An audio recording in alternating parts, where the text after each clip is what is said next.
कति काम गर्नु भने आमामा हत्तेरी काम गरेर नि कहिले सुख नहुने भयो एकछिन आराम गर्नु पर्यो किताब पढेर बस्नु पर्यो एउटा अब ओ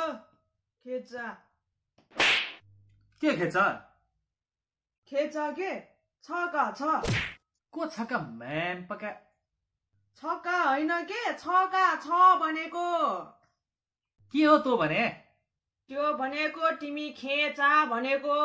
खेचा भनेको चाहिँ के हो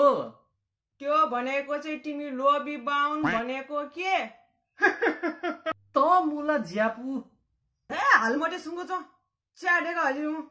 हे तँ भने के हो फेरि तँलाई चिया बनाएर लिएर आइज भनेर भनेको नि हे मुला आफै बनाएर ल्याए पढे देखिनस् हे गयोमा बर्मु खनी ठो बर्मु दापी ज्यामो ढाउ ख खनी का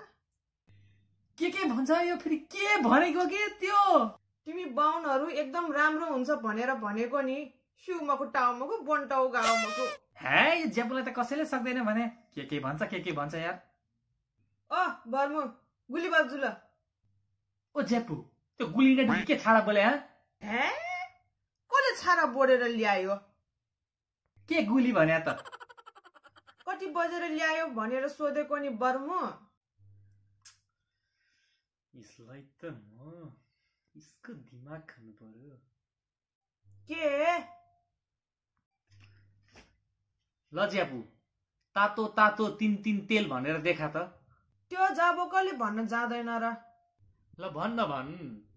टाटो टाटो तिन तेल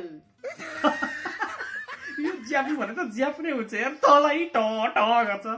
हे बर्मु all Japus are Newar but all Newar are not Japu भनेर भनेको थाहा छ नि तलाई